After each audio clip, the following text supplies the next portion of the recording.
Hello guys, close your eyes and imagine the gentle hush of a summer evening in ancient China. The sun has long set beyond distant violet hills, and a silver crescent moon hangs quietly in a sky full of stars. You are walking along a narrow dirt path that winds through a small village of wooden homes and tiled roofs. The air is warm and still, carrying the faint chirping of crickets. Paper lanterns flicker dimly behind lattice windows, casting a soft orange glow that dances on the ground. A dog barks once, far off, then silence again. It's the hour when families retreat indoors, when the bustle of the day eases into quiet, and when the mysteries of night begin to unfurl. You step gently through this village in your mind. Through an open doorway, you catch a glimpse of a humble interior, a single room lit by a peanut oil lamp. Inside, a family is preparing for bed. The room smells of rice straw and a wisp of incense. In one corner, there is a raised platform made of packed earth and brick, a cane bed, still warm from the cooking fire that heats it underneath. On top of the platform are woven reed mats and a tangle of simple cotton quilts. An old peasant couple and their small grandson are settling in for the night on this shared bed, their silhouettes moving slowly behind a hanging cloth curtain. The grandmother pats the bedding while the child yawns, rubbing his eyes. They will all sleep together here, bundled close for warmth and comfort, as their ancestors have for generations. In another house nearby, the windows are covered with thin silk gauze that stirs ever so slightly with the late-night breeze. Here lives a middle-class scholar and his family. You can imagine stepping quietly into his dimly lit bedchamber. By the faint glow of an oil lamp, you see a neatly made wooden bed frame low to the ground. It's set into its own alcove, almost like a little room within the room, with panels of carved wood and delicate silk curtains draped around it. Those curtains are drawn now, not just for privacy or to keep out insects, but in the belief that they form a gentle barrier against any wandering spirits of the night. The bed itself is arranged with care. There is a woven silk mat spread across the platform for coolness, and atop it lays a narrow pillow made of bamboo. The pillow is firm and cool to the touch, a hollow lattice of woven bamboo strips, or perhaps a smooth ceramic headrest. In ancient times, pillows were often hard like this, sometimes crafted from porcelain or jade, believed to improve posture and let the sleeper's energy flow properly. Our scholar chooses a bamboo pillow tonight, ideal for the warm weather. It will stay cool against his neck and perhaps even help him keep his dreams clear and light. He lies down alone, for his wife is in the next room comforting their baby to sleep. In many ordinary families, husband and wife share the same bed, often with infants or young children tucked in as well. But in wealthier households like this one, separate sleeping arrangements are common. The scholar has his own space to retire with his books, and his wife will join him later, or perhaps sleep in another adjoining chamber with the nursemaid and child. In still grander houses, like those of high officials or nobility, husbands and wives might routinely sleep apart, each with their own chambers and attendants, meeting by appointment rather than nightly habit. Now, let's wander further to the capital city. Imagine the imperial palace under the night sky. The vast courtyards of the palace are silent except for the distant footsteps of a night watchman. The emperor himself is preparing to sleep in one of his many chambers. In fact, the Son of Heaven does not slumber in just any ordinary bedroom. In the Forbidden City of later centuries, the emperor's main sleeping quarters was called the Palace of Heavenly Purity, a grand and carefully arranged set of rooms separate from the daytime audience halls. In earlier dynasties too, emperors often had special night palaces or separate halls dedicated to rest. Surrounded by thick walls and guarded by eunuchs, these chambers were sanctuaries of stillness in a daytime world of constant attention. Tonight, an emperor of old removes his embroidered dragon robe and allows his attendants to lower gauzy mosquito nets around his enormous bed. The bed stands on a dais and is carved with protective symbols, coiling dragons and swirling clouds on the posts, meant to ward off evil and perhaps subtly remind all that this sleeper is the son of heaven, protected by celestial powers. No ordinary wooden pillow for him. He rests his head on a curved headrest of polished jade, cool even on a summer night, its surface etched with tiny scenes of cranes and pine trees signifying long life. But whether one is an emperor on a jade pillow or a farmer on a straw mat, the moment of lying down in that quiet darkness is a great equalizer. In this gentle night, everyone is vulnerable in sleep. The same moonlight slips in through the cracks of a peasant's shutter and an emperor's silk curtain alike. And with that vulnerability comes a need for a sense of safety, a ritual of comfort.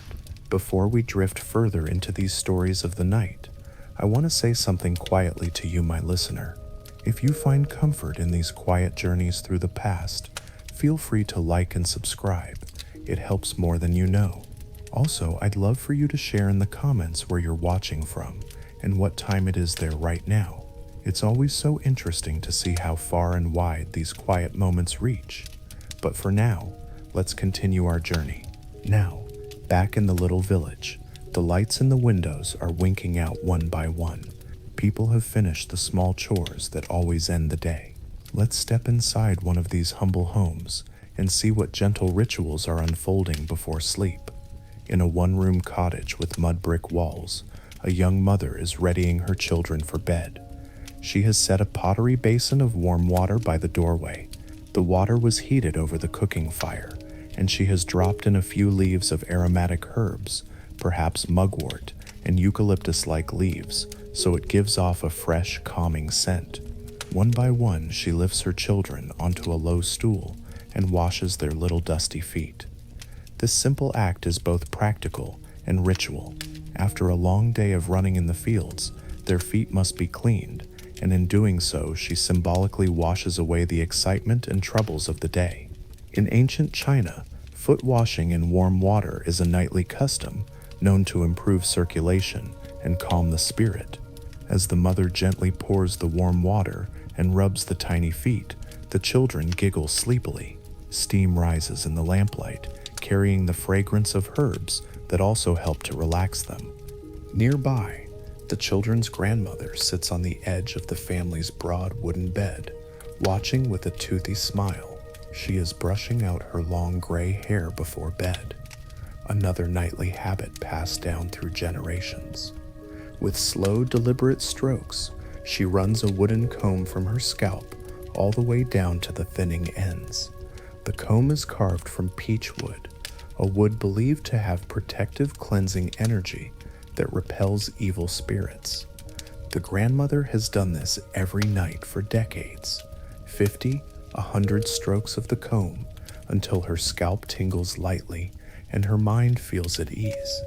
She believes, as many do, that combing one's hair calmly at night combs out any restless thoughts or bad energies that might have gathered over the day.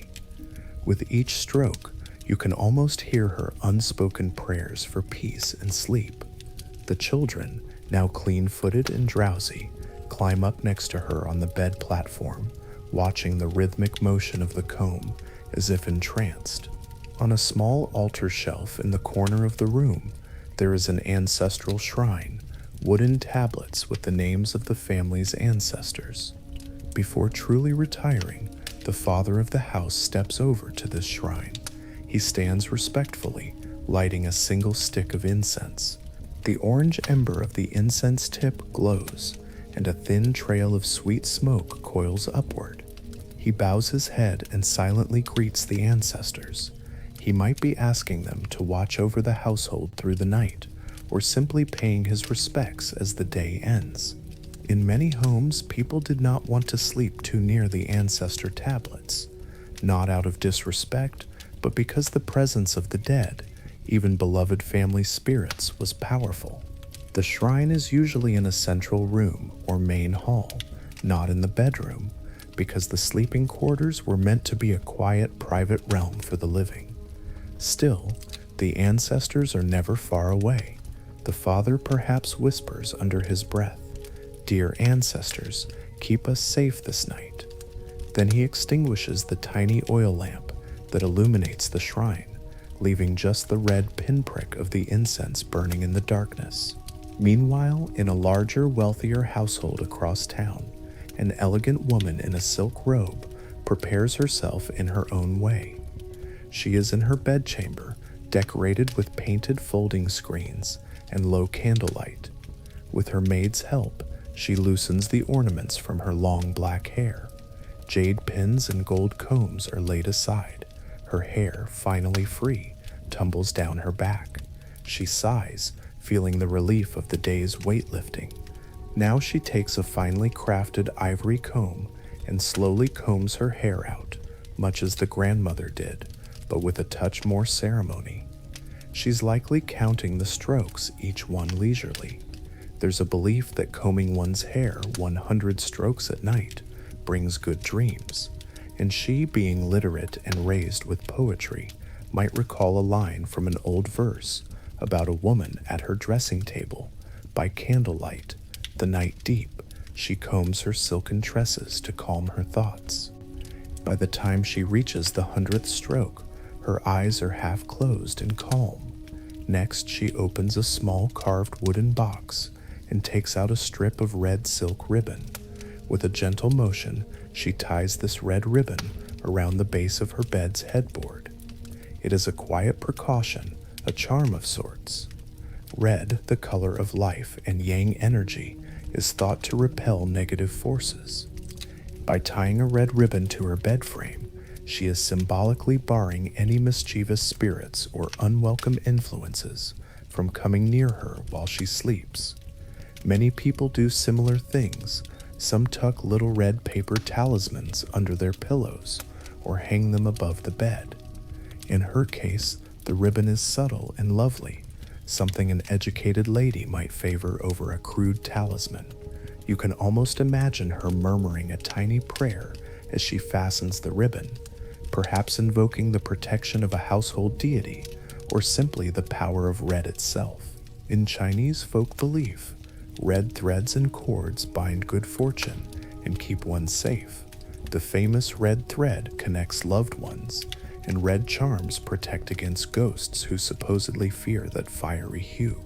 With that done, the maid also checks that the bed's gauzy silk curtains are properly closed. They fall around the bed like a translucent veil. Inside, it's a world apart. The soft glow of the remaining candle outside the curtains is now diffused, lending the inside of the bed a warm, womb-like atmosphere. The lady will sleep feeling like she's within a cocoon of silk and safety. Whether in a country hut or a scholar's residence or a noble estate, there is a shared understanding this night. One must ease the transition from wakefulness to sleep with care. All across the land, small rituals ripple through households as the stars travel across the sky. People rinse their hands and faces in cool water, or maybe rub a bit of perfumed oil on their temples. Some recite quiet verses, a mother humming a lullaby, or an old man quoting a line of Confucian wisdom like a mantra. In a monastery not far from the village, even the monks have a routine. In the silent meditation hall, rows of Buddhist monks in gray robes sit in meditation posture. It's late, and one by one they will retire to narrow cots. A senior monk softly strikes a wooden fish gong, tock tock, a gentle signal that it's time to rest. The monks chant together a short sutra that reminds them not to be attached to the illusions of the day. In that sutra, there is a famous line likening all phenomena to a dream, an illusion, a bubble, a shadow. Reminding themselves of this, the monks bow to the Buddha statue, then each quietly goes to his simple bed.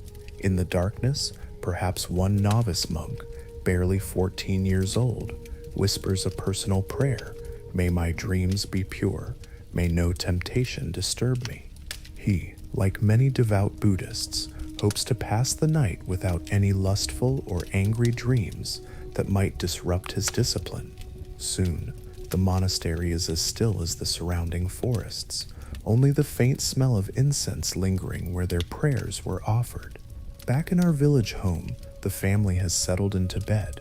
Before the final candle was blown out, the father did one more thing. He walked to the wooden door of the house and bolted it firmly. On the door, earlier that day, he had hung a small sprig of wormwood and garlic. It crinkles slightly in the night breeze. These pungent plants are known for warding off not only insects, but also evil spirits. It's a custom, especially during summer and around certain festivals, like the Dragon Boat Festival, to hang wormwood at the door for protection. Tonight, it serves as a silent guard. With the door secure, he also made sure no mirror is left facing the bed, for some say a mirror can invite wandering spirits by reflecting the sleeping person's soul. He does a quick glance around the dark room, nods in satisfaction that all is as it should be, and then crawls under the quilt beside his family. The night deepens. In this gentle darkness, let us explore more of these odd and fascinating sleep customs and beliefs that ancient Chinese people held. As you relax there with your eyes closed, breathing softly, imagine that you are drifting from house to house, from countryside to capital, like a wandering spirit yourself, observing the secrets of how people long ago sought comfort and safety in the mysterious realm of sleep. As the village drifts into deeper sleep, consider the remedies and charms people relied on to ensure a good night's rest, or to chase away bad dreams. Not everyone falls asleep easily.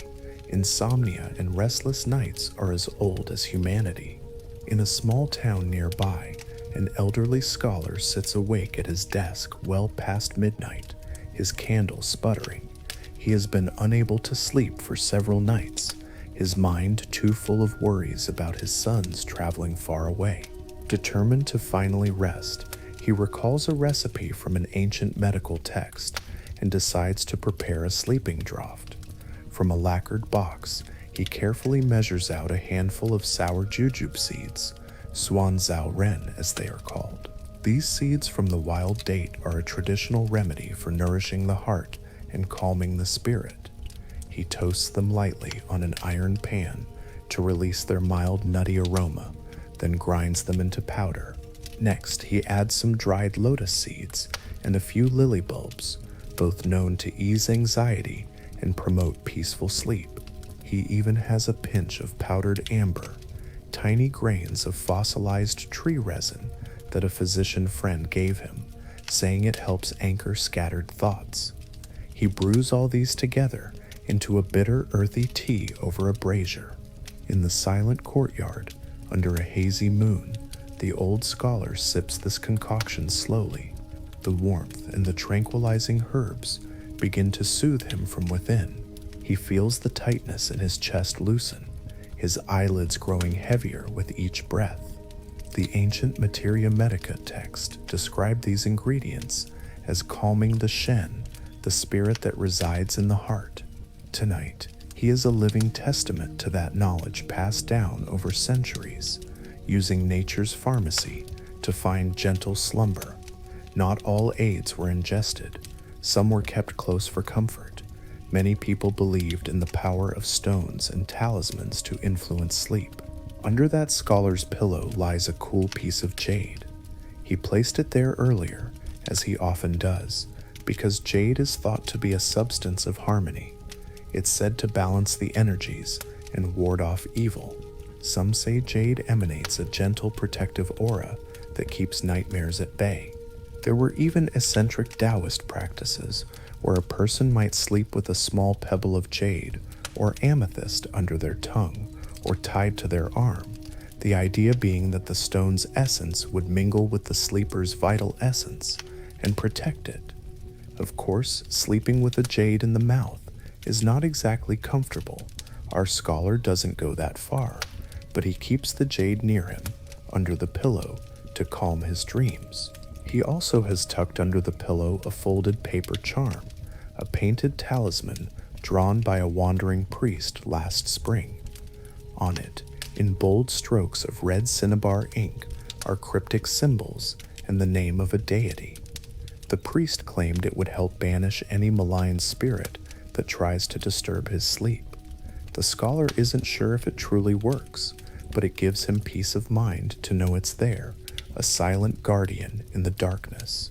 Meanwhile, in another province, a young woman has been suffering from frightening nightmares ever since her husband left for the army. Each night, she dreams of ghosts and wakes up screaming. Her family has grown concerned.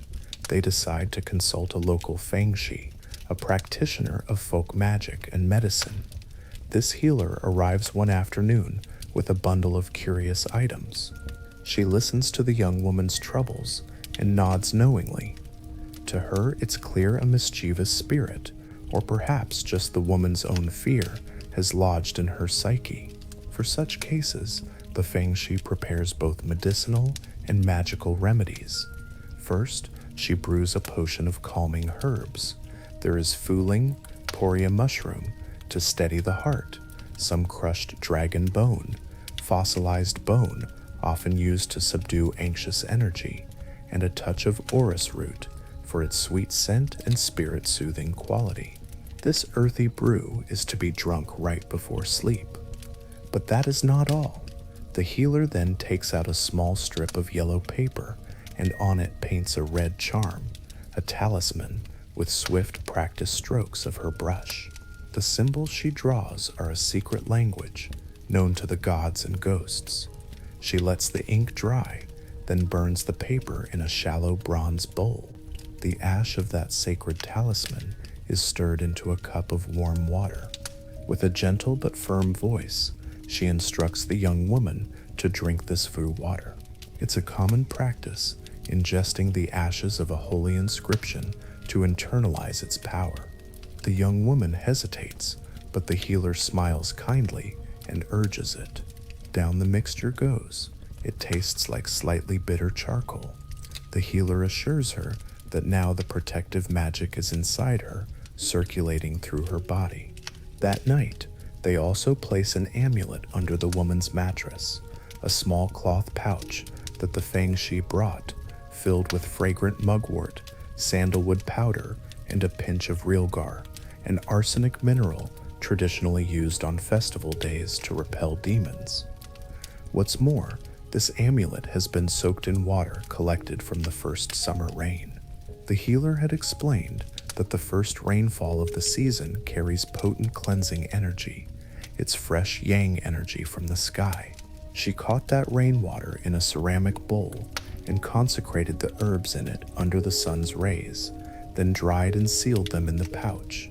Slipped under the bedding, this little sachet is meant to drive away the dark yin influences that cause bad dreams. As the young woman finally falls asleep that night, the room carries the faint aroma of the herbs, and clutched in her hand is another token the healer gave, a tiny bronze mirror etched with a leaping fish. "Keep it by you," the healer said, to reflect away any ugly visions. The family watches over her as the hours pass. At dawn, she awakens quietly with no trace of the usual terror. The nightmares have receded, at least for now, thanks to the blend of practical medicine and the comforting power of belief. Some sleep aids straddled the line between medicine and mysticism. In the apothecaries of the cities, one could buy special incense meant to induce vivid dreams or deep sleep. One popular blend for sleep included ground sandalwood, frankincense, and a bit of suanzarin, jojoba seed resin, molded into incense cones. When lit, it would release a soothing fragrance that filled the bedchamber, lulling the mind.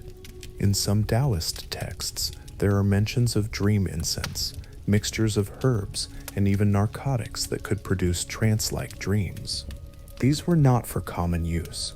Perhaps a daring seeker or shaman might burn such incense in a closed room to try to contact the spirit world through dreams.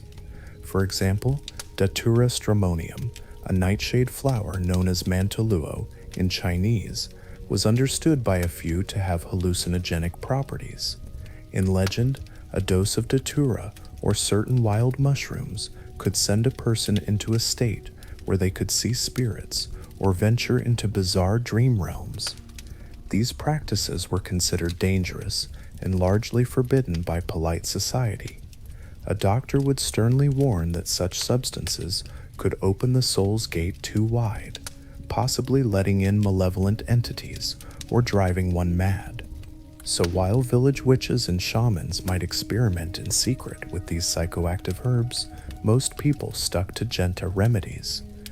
In fact, moderation and balance were the keys espoused by traditional physicians.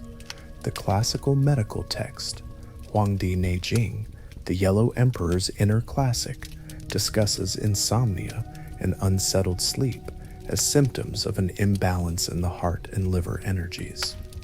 It advises calming the mind before bed, avoiding heavy meals or strong stimulants at night, and using natural aids to realign one's internal clock with the cycles of nature.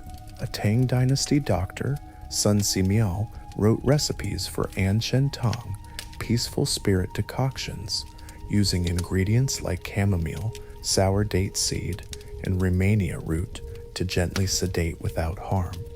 He also recommended some lifestyle adjustments, for instance, massaging one's own feet and legs in warm water, or breathing exercises to quiet the heart rate. Interestingly, he notes that too soft a bed or pillow could actually disturb sleep by weakening the body's yang qi. He favored a firm bed to keep the spine aligned and the breathing deep. This aligns with a broader ancient idea that one should not overindulge in luxuries during sleep. Recall Sima Guang's hard log pillow to prevent oversleeping.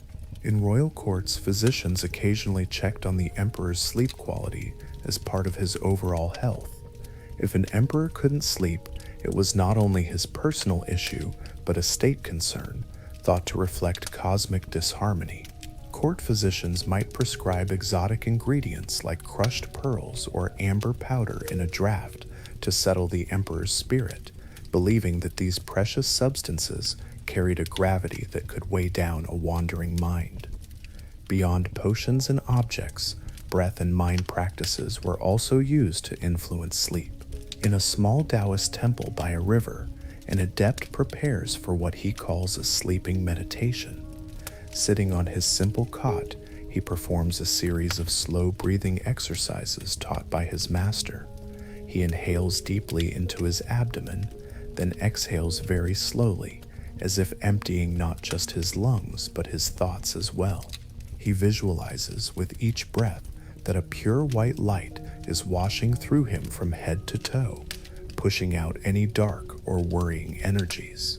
As he lies down, he maintains a thread of awareness on his breathing. The Taoist sage who wrote the Inner Alchemy Scrolls instructed practitioners to fall asleep consciously, to carry a lamp of awareness into the dream world. This temple priest is attempting just that. He mentally closes his bodily senses. He imagines shutting two great wooden doors over his eyes, sealing his ears with divine symbols, locking his nose and mouth as if securing gates for the night. This mental ritual of closing the gates is meant to protect his spirit from external interference. Only once all gates are closed does he allow himself to drift off, focusing on a subtle point of light in his mind's eye. He hopes that tonight, like some nights before, he will achieve lucid dreaming, wherein he realizes he is dreaming and can wander freely in that realm, perhaps even meet benevolent immortals or fly across the stars unbound. In doing so, they believed they could meet immortals or messages from the Tao.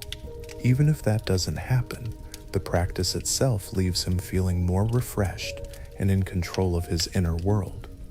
For most ordinary people, such esoteric feats were out of reach, but they often had their own nighttime prayers or little meditations. A farmer might kneel by his bed for a moment, silently mouthing the names of protective deities like Zhongqi, the demon queller, or guanyin, asking them to patrol his dreams. A mother might teach her child to take a few deep breaths and imagine a warm golden light filling their belly, a simple visualization to make the child feel safe from any lurking monsters in the dark. Even without formal training, these quiet moments of intention likely helped many a person slip into slumber with a sense of security. Now, as dreams envelop the people of this ancient night, consider how those dreams were perceived. In the farmhouse and the mansion alike, a dream could be more than just a story in the mind. It could be a message. Dreams in ancient Chinese life were often seen as omens or communications, carrying significance from realms unseen. The boundary between sleep and wake, between reality and imagination, was porous and rich with meaning. Over 3,000 years ago, in the Shang dynasty, kings would record their dreams on oracle bones. If a king dreamed of a peculiar event, say tigers roaming through his hall or thunder without rain, he would have his diviners carve the dream into a turtle shell or ox bone and apply heat until it cracked, seeking answers in the fracture lines. They might ask the ancestors or the high gods, "Does the king's dream foretell fortune?" These oracle bone inscriptions show us that even the earliest Chinese rulers desperately sought to decode the images that visited them in sleep. Sometimes, the cracks in the diviner's trance would yield an interpretation. Perhaps the white tiger in the dream means a neighboring kingdom plans to attack, or thunder with no rain warns of displeased ancestors. If the omen was dire, the king might order special rituals, offerings of wine and oxen at the temple to appease the spirits that sent the warning. This practice of dream divination carried on into later eras. There were officials whose duty was to interpret the emperor's dreams, almost like court astrologers. In the Han Dynasty, for instance, the imperial court had learned men who referenced ancient dream manuals and astrological charts whenever the emperor reported a noteworthy dream. Common folk too had their guides. By the time of the early imperial period, there were popular dream interpretation handbooks attributed to none other than the Duke of Zhou, the esteemed sage of antiquity. Whether he truly authored them or not, people believed it. These Zhougong dream dictionaries listed hundreds of dream symbols and their meanings. Suppose a farmer dreams of a great flood washing away his field. Upon consulting the booklet, he might find that it says, "Dreaming of flood, a great change or disruption is coming, beware loss." Or if a young woman dreams of a blooming lotus in a pond, the manual might interpret "dream of lotus, will meet a good match in marriage," because the lotus, rising pure from muddy waters, symbolized a worthy person. Some interpretations were stark. To dream of teeth falling out often meant a death in the family was imminent, a truly feared omen. Dreaming of snakes coiled in one's bed could be a warning of treachery lurking nearby, or sometimes it was read as a sign of fertility, since snakes and dragons were sometimes linked to family lineage. A dream of flying upward into the clouds was auspicious, suggesting promotion or success, whereas dreaming of descending into a dark cave or cellar spelled trouble or illness. People in those times might share their dreams cautiously over the morning rice porridge, seeking loved ones' opinions or recalling what the old books said. Imagine a weary fisherman telling his wife at dawn, "I dreamed our boat was chased by a giant black fish that nearly tipped us." They both fall silent, recalling that black fish are said to be spirits of drowned souls. Could it be a warning of a coming storm or something from the deep? They decide that before he sets out to river that day, they'll burn some joss paper by the dock to mollify any river spirits, just in case. Not every dream was taken so seriously, of course. Many were simply private curiosities. Scholars in particular had a habit of keeping dream journals, recording those especially vivid or strange dreams that felt laden with insight. Leaf through an old scholar official's diary, and you might find entries like, on the night of the seventh moon, dreamed of a tall pine tree falling and a crane flying away. I worry this might mean my mentor will pass soon. Or another entry, dreamed I was reciting poems with the ancient poet Ku Yuan by a lakeshore. Upon waking, I penned a new verse inspired by that meeting. Indeed, some literary works and poems in Chinese history were directly inspired by dreams. A famous Tang Dynasty poet, Li Bai, wrote of a dream where he wandered the celestial heavens, and legend says the Tang Emperor Xuanzong once dreamt of visiting the Moon Palace and hearing ethereal music. When he awoke, he hummed the melody and had it transcribed, creating the renowned Melody of Everlasting Sorrow. Whether true or embellished, these stories show how dreams could be creative muses. One cannot speak of dreams in Chinese lore without mentioning Confucius and his own relationship to them. Confucius, the great sage, valued dreams not for wild prophecy, but for what they said about one's moral and spiritual state. There's a well-known story. Confucius once lamented, "It has been so long since I dreamed of the Duke of Zhou." The Duke of Zhou, a paragon of wisdom, was someone Confucius deeply admired and often claimed to dream about when things were in harmony. By saying he hadn't dreamt of the Duke, he was expressing concern that he had lost touch with something virtuous in himself or in the world. From this sprang a gentle belief among Confucians that dreaming of worthy ancestors or sages was a blessing, an indication that one's heart was aligned with proper values. Conversely, to dream of improper things might indicate a need for self-correction. A dutiful son who had a nightmare of quarreling with his father might wake up mortified and extra attentive the next day, feeling that his subconscious was chastising him. In general, a Confucian-minded person might treat dreams as reflections of one's inner sincerity or guilt.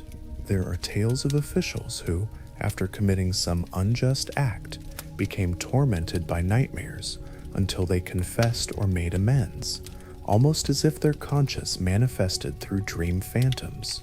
For example, one ancient magistrate, after sentencing a possibly innocent man to prison, reportedly dreamed night after night of ghosts pointing bloody fingers at him.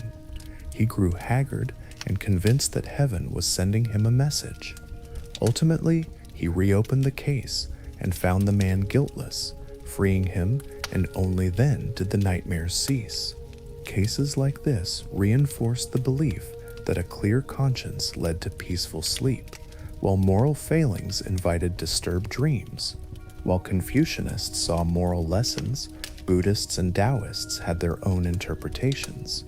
Buddhists often cautioned against giving too much weight to dreams. After all, if all of life is but a dream or illusion, a core Buddhist concept of Maya, then the dreams within that dream are even less reliable. A devout Buddhist monk might dismiss a dream entirely. If he dreamt he was a king or a beggar, it mattered not. It was just the mind playing. There's a Buddhist saying, "Do not dwell on dreams or signs.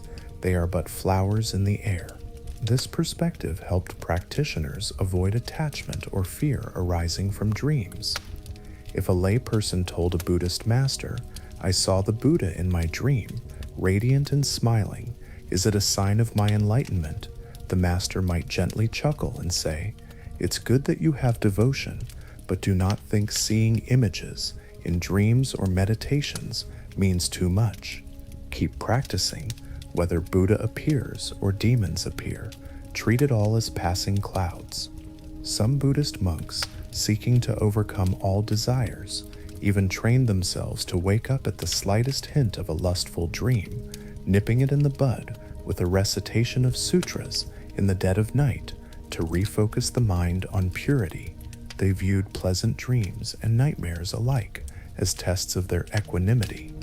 Taoists, on the other hand, were often enthusiastic about the realm of dreams. Dreams were a borderland of the soul, where the normal rules of reality loosened and deeper truths might be grasped. They told fantastic stories of sages meeting in dreams, or immortals leaving clues and teachings in the dreamscapes of adepts.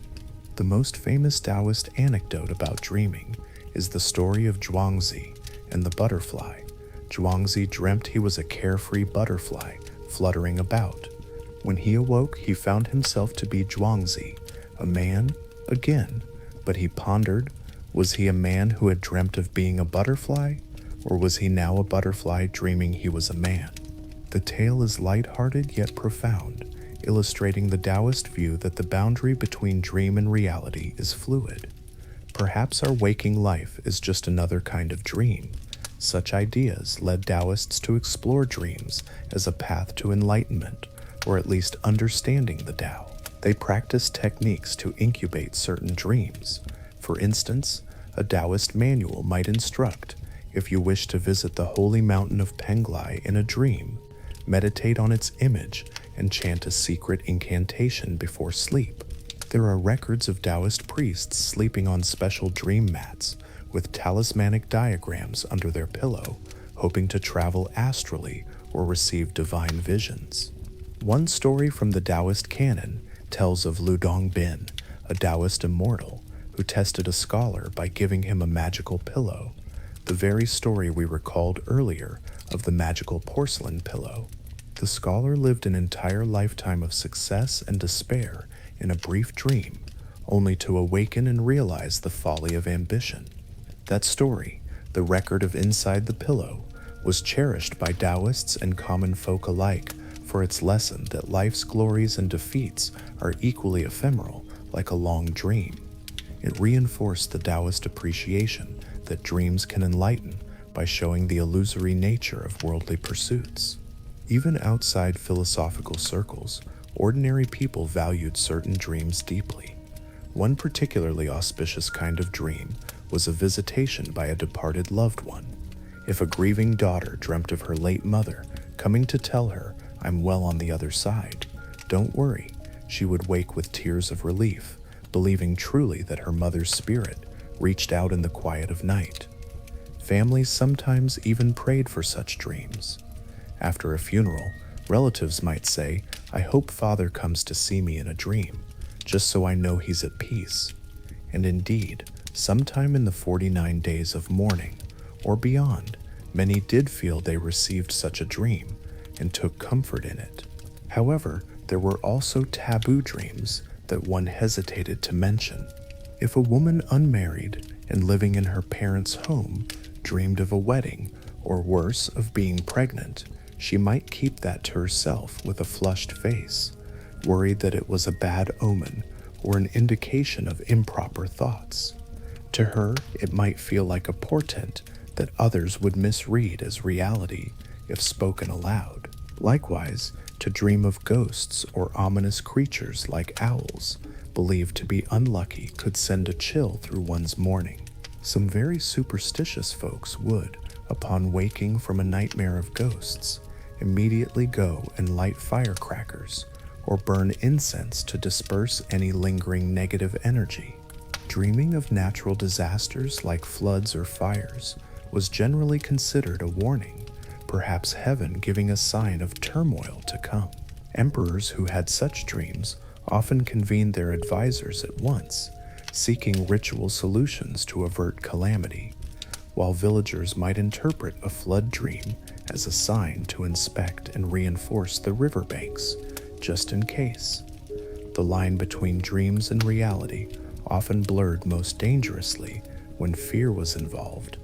For instance, there is an old superstition that if you dream of a coffin or a funeral, you should never speak of it in the morning.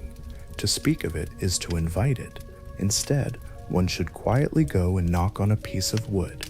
The origin of knock on wood has parallels worldwide, and say a quick positive phrase to counteract it.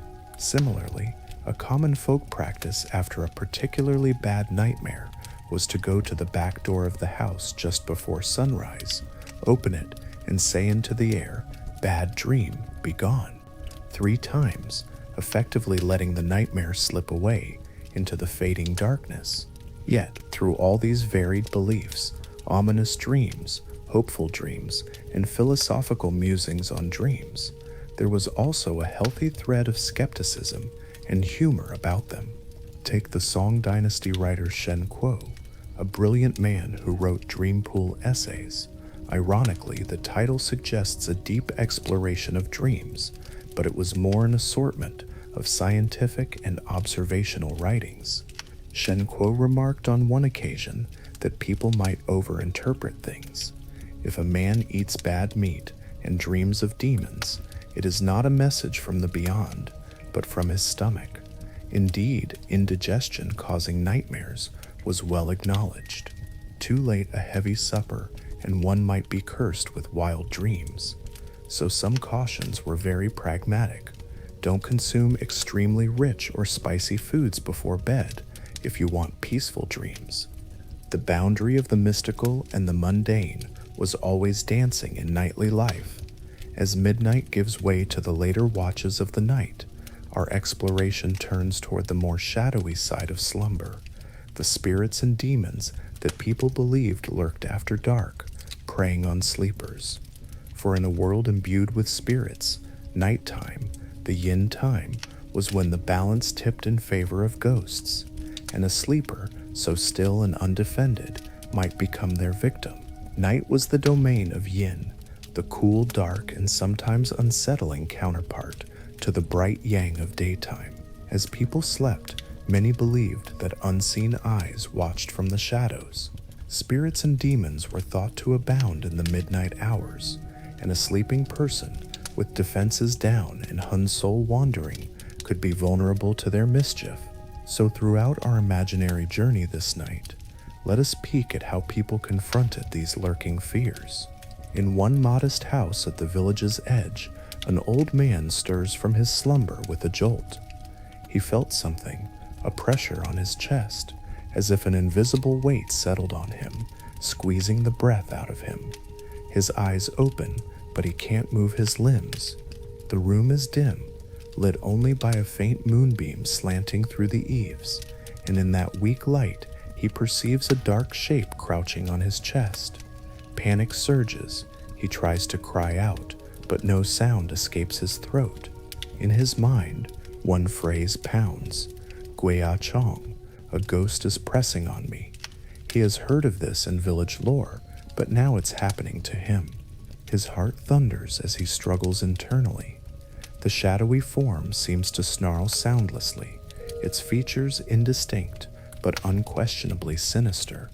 Just when he thinks he might suffocate, he recalls a bit of prayer. With immense effort, he manages to croak out a single word, the name of Guandi, a deity of war and protection. In an instant, the pressure lifts, the shadow is gone, and he sits up gasping, sweating in the darkness. His wife, sleeping beside him, awakens to find him trembling. She knows at once what occurred: a ghost pressing the bed, a night demon's attack. She lights a small rush lamp with shaking hands and fetches a bowl of clean water. Into it, she drops a pinch of salt and 3 splinters of wood from the threshold. Wood from a doorway is thought to have protective power. She then takes a sprig of mugwort they keep dried in the rafters and waves it around the bed, the sharp herbal smell filling the space. These steps are meant to purify the area and ward off any lingering spirit. The old man drinks the salted, blessed water, his breath slowing. They sit together for a while, listening to the crickets outside, reassuring themselves that nothing is there now. In the morning, they will likely invite the village priest to burn a fresh talisman for their home, and perhaps they will rearrange the bed, because rumor has it that sleeping with your feet pointing toward the door, coffin position, or your head toward the dreaded west can invite wandering ghosts. Perhaps his head was inadvertently too far westward this night, a mistake they will correct, moving the bed slightly so his head points east towards the sunrise, a direction of life and rebirth. Such incidents of sleep paralysis, as we call it today, were common enough that almost everyone had a story or knew someone with a similar tale. Folks found ways to explain it to themselves. Maybe a lonely ghost had entered, trying to take temporary possession of the body, or an angry spirit sitting on the chest out of spite. A very old legend tells of a small demon called the nightmare sprite that creeps in when it finds a person sleeping on their back with limbs akimbo and rides them like a horse, rendering them unable to shout. Thus, people were often advised by elders, don't sleep face up with your mouth open, or a ghost might hop in. Indeed, many slept on their sides by habit, a practical and superstitious adaptation alike. To guard against these night intruders, families employed various protections. One widespread practice was to hang or place metal objects near the bed. Iron and steel were believed to repel spirits who supposedly fear the clear, cold strength of metal. In a farmer's cottage, you might see a rusty knife or a sickle tucked under the straw mattress, invisible but present as a deterrent to any ghost fancying a possession or a snack of vitality. In wealthier homes, some commissioned exquisite swords, not for dueling but for spirit warding. A Taoist master might bless a peachwood sword, peachwood also being anathema to demons, or a blade cast with engraved charms, to be hung on the wall above the headboard. By day, it was a handsome decoration. By night, a guardian in the darkness. Another gentle guard was the use of bells. We can imagine in a nursery, a baby's cradle is strung with a tiny bell that jingles with any movement. To a modern mind, it's just a toy, or to alert a parent of stirring, but traditionally that bell had a dual purpose. Its clear ringing was thought to frighten away any approaching spirit.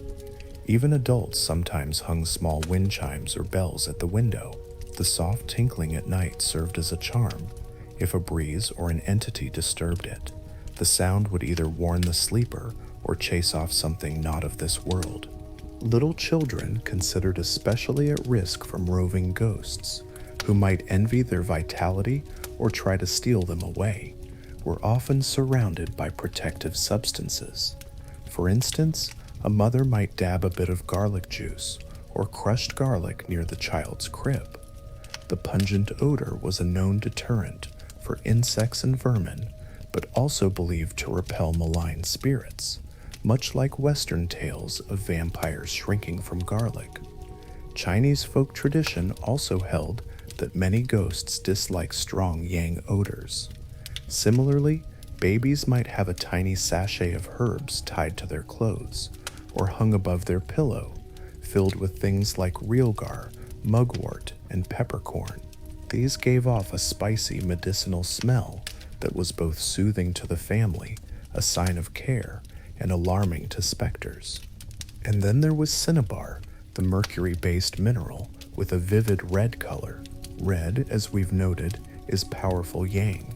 In some regions, parents would grind a touch of cinnabar into a paste and draw a small red mark on the infant's forehead or nose before sleep, especially if the child had been sickly or frightened during the day. Looking at the baby with that mark, they'd say, "Okay, now no ghost will mistake you for a pale little spirit or bother you because you're marked and protected." They might also quietly pray that the merciful bodhisattva watch over the child. It's touching to think of these parents doing all these little things, essentially tucking love and hope around their children as they drifted off to dreamland. In more extreme cases of spiritual fear, families didn't hesitate to bring in the heavy artillery of the supernatural defense, the professional exorcists, and priests. Let's tiptoe now into the residence of a certain magistrate in the Song dynasty. His mansion is grand, but tonight it is disturbed. The magistrate's teenage daughter has been waking up night after night, screaming that a hateful ghost is visiting her in her sleep. She's pale and drawn, with dark circles under her eyes, utterly terrified of the night. The magistrate, though a rational official by day, is a desperate father by night. He has tried leaving lamps burning in her room, having maids stay with her in watches, but somehow she still wakes at the same hour in fright. Now he resorts to seeking a renowned Taoist priest from a local mountain shrine. This priest arrives close to dusk, wearing robes emblazoned with the symbols of the Big Dipper constellation, carrying a sword fashioned from countless old coins strung together, a potent charm against spirits, for each coin bears the authority of emperors' inscriptions. As midnight approaches, the household hides behind the lattice screens of the hall, while the priest begins his ritual in the daughter's bedchamber. The girl lies trembling on her bed, the priest seated on a stool beside her, chanting incantations in a low, rhythmic voice. He has hung up several foo talismans written on yellow paper around the room, on the door, on the bedposts, each drawn with bold vermilion strokes of divine names and commands. A brass basin of water has been set by the bed, in which burns a special incense that crackles with an acrid scent, smoke curling upward like ghostly fingers. The family has been warned to keep absolute silence and not interfere, no matter what happens, until the priest says it's over. At the very hour when the girl's screams usually begin, the third watch of the night, she suddenly stiffens. The watchers hold their breath. The priest's chanting grows louder, each word deliberate. He calls on Lei Gong, the thunder god, and Zhang Kui, the demon queller. The air in the room feels heavy and cold. The girl whimpers, her eyes shut tight, yet tears leaking. "It's here," she whispers. The priest raises his coin sword and with a sharp motion slices downward through empty air, as if cutting something in two. At that exact moment, the girl gasps and slumps back, as if a weight left her. The candles flicker wildly, then regain their steady flame. A horrible cat-like yowl echoes once in the rafters, perhaps just the wind or something being driven out. The silence that follows is thick but calm. The priest quietly dips his fingers in the incense water and sprinkles it around the four corners of the room, murmuring a final prayer for sealing the space. He turns to the magistrate and nods. It is done. The demon will not return. True to his word, from that night on, the girl sleeps soundly, her face no longer contorted by unseen nightmares. The relieved father rewards the priest generously and keeps those protective talismans pasted up for months until they yellow and curl, a testament to the battle that took place. While that was an overt spiritual assault, many fearful experiences at night had subtler faces. Consider the phenomenon of night terrors and sleep madness. In the annals of a wealthy family's genealogy, one might find an opaque entry like, "Our second sister was afflicted by night cries for a year, cured after offering prayers to the ancestors." Stories abound of people who would scream or run about in their sleep, causing great alarm. One tale from the Ming era recounts how a certain nobleman, dignified by day, would at times rise from bed an hour past midnight, eyes open but unseeing, and begin to shout at phantoms. He babbled about armies clashing or ghosts in the room, thoroughly terrifying his household. They coined it a kind of sleep madness. By the time they lit the lamps and caught up to him, he'd often be in another part of the house, confused and drenched in sweat, asking why everyone was so upset. The family eventually attributed his episodes to a restless ancestor spirit, or perhaps a fox spirit that had taken a dislike to him. To cure it, they performed an elaborate rite inviting their ancestors to a feast and respectfully asking any offended spirit to cease troubling their descendant. Additionally, they secured under his mattress a small mirror wrapped in red cloth and a sprig of thorny juju branches, additional safeguards against sneaky spirits. Over time, whether by spiritual appeasement or perhaps by the comforting power of these measures, the nobleman's night episodes dwindled and finally stopped. Illness, too, could blur the lines between reality and spirit for the ancient Chinese at night. A person burning with fever might hallucinate vividly.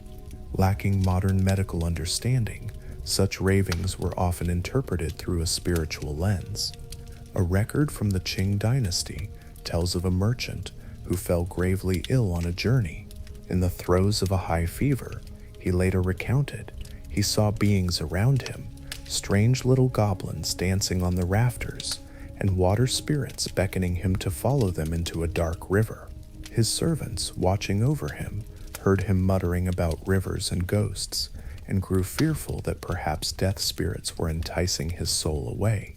They quickly lit more incense and called his name loudly, a technique to tether a soul to the body by reminding it of its human identity. One even gently bit the tip of his finger, a shock of pain to try and anchor him in the living world. Eventually the fever broke, and the merchant recovered to tell them of the phantoms he saw. Rather than dismissing them as mere illness alone, everyone around agreed that he had likely peeked into the spirit realm in his delirium, and it was only through their quick actions that his soul was pulled back from the brink of following those specters. They gave thanks at a temple for his return, viewing his recovery as a victory over encroaching supernatural forces, not just microbes. Underlying such incidents was the ancient belief in the dual souls, particularly the Hun and Popa. The Hun, a yang soul, was ethereal and could wander, especially during dreams or unconsciousness. The Po, a yin soul, was heavier and stayed with the body, governing the physical and carnal aspects. During sleep, the Hun was thought to drift out and roam the dream landscapes.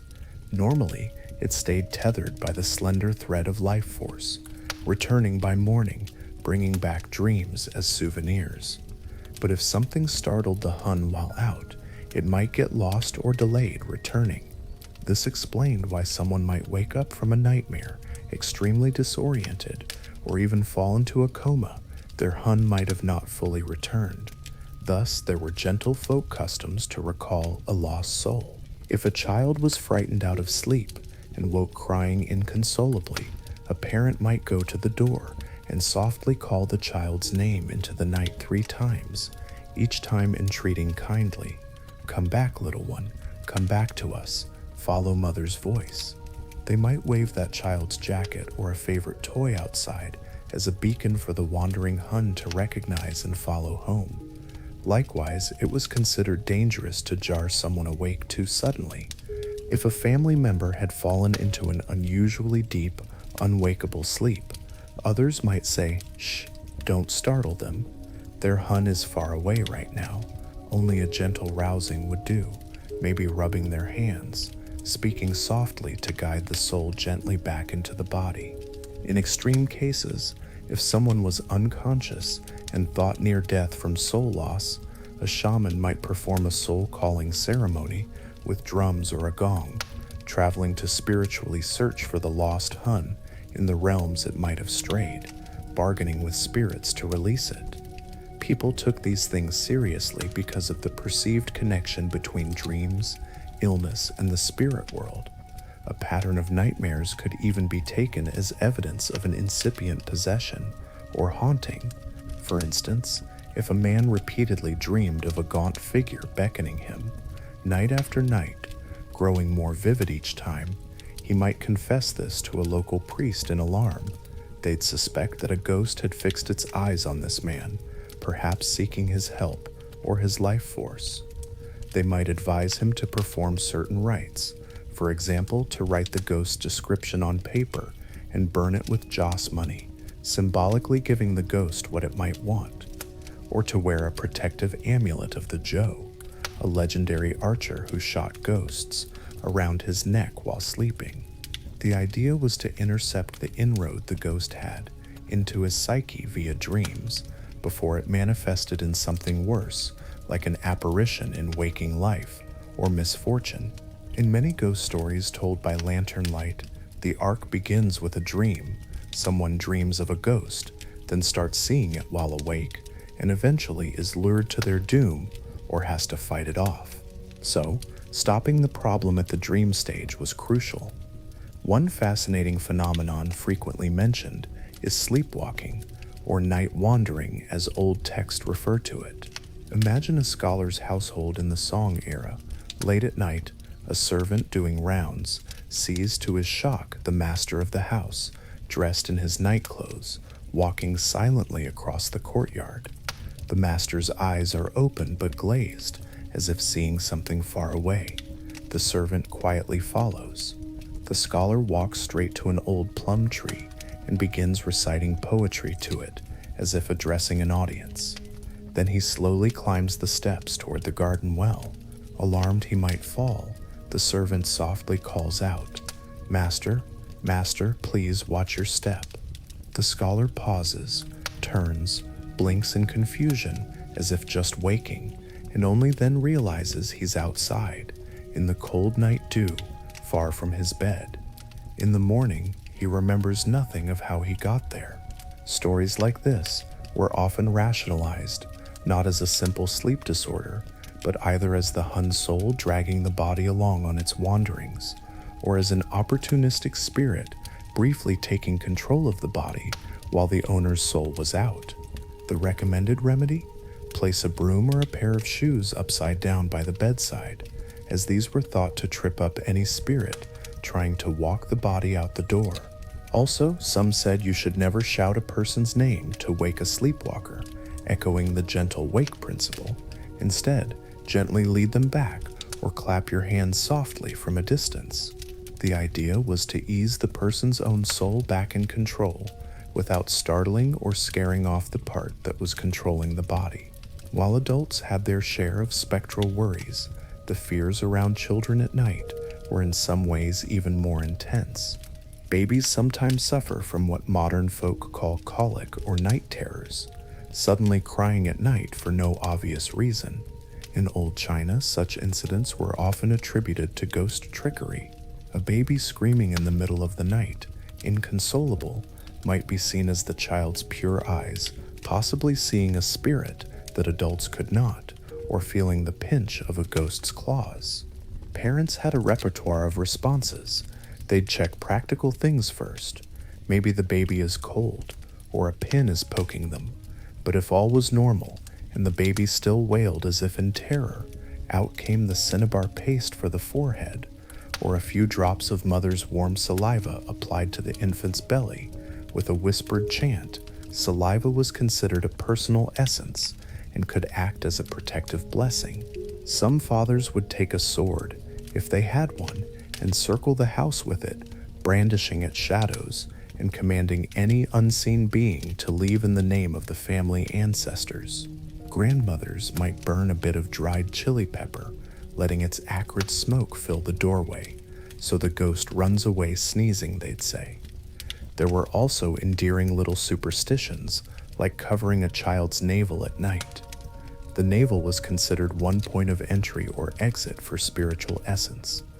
So if a baby's tummy was exposed and they were crying, someone would hastily cover that navel, lest something be trying to steal the child's life breath from there.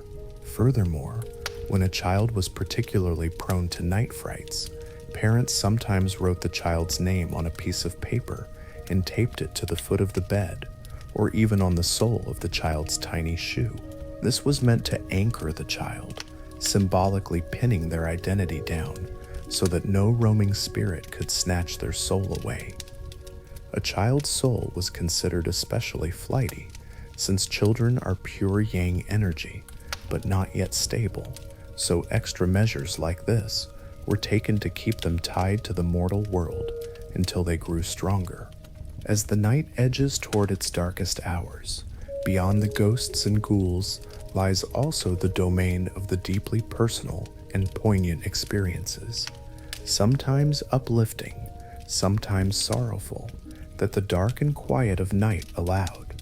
Before we leave the subject of night fears, though, let's reflect on how society itself responded to the communal unease of darkness. In busy cities of the Song dynasty, while nightlife entertainment blossomed, so did efforts to maintain order and reassurance. The government established night watchmen who patrolled with wooden clappers or gongs. Every hour or so, a patrol would come by, clapping a rhythmic ka-cha or striking a gong that resounded down the alleys. Ostensibly, this was to deter thieves and announce the time, a service to insomniacs checking how long till dawn. But to the more superstitious, that echoing clack and clang also chased away unseen spirits who might skulk in the silence. In fact, one old saying went that ghosts fear loud noise and organized human activity, which is part of the reason festivals like New Year involve firecrackers to scare off demons of bad luck. So one might say the city's curfew drums and clappers not only enforced law, but also formed a protective sound barrier of human presence that ghosts would hesitate to cross. Likewise, entire communities took part in ghost warding rituals, especially on certain nights believed to be high in spirit activity. We mentioned the ghost festival, Zongyuan Festival, on the 15th night of the 7th lunar month. On that evening, as the full moon rises, families lay out offerings of food, steamed buns, bowls of rice, perhaps a chicken, on outdoor tables or at temple altars for the wandering dead. After burning incense and paper money, people hurry home and keep their children indoors. The streets, however, are not completely dark.